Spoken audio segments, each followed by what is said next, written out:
This is Canada. Kinda makes you proud to be a Canadian, eh?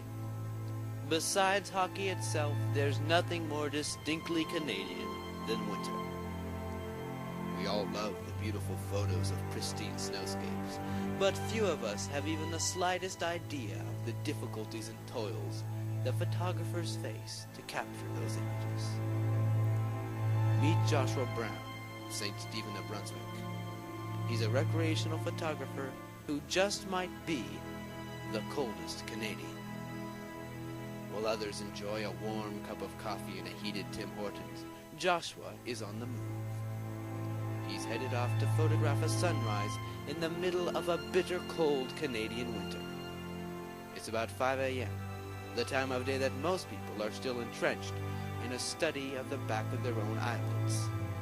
Not so with the frozen photographer. He must hike by moonlight to reach his destination, despite the perils of the weather. It's bitter cold and very windy, but he presses on in the hopes of capturing that perfect snapshot.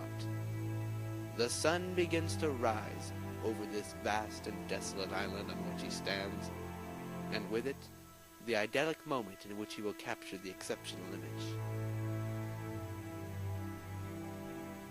Moving on, he's now headed for his favorite mountain.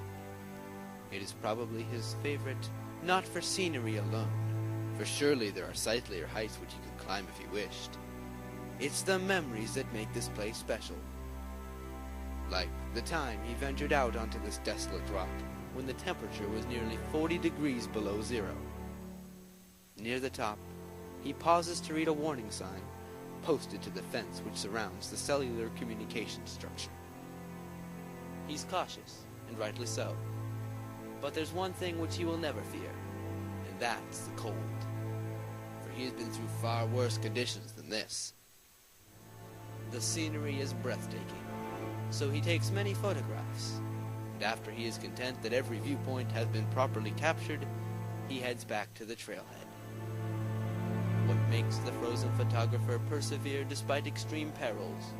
What makes him continue in the snow, wind, and cold? No one knows for sure, but he is definitely the coldest Canadian.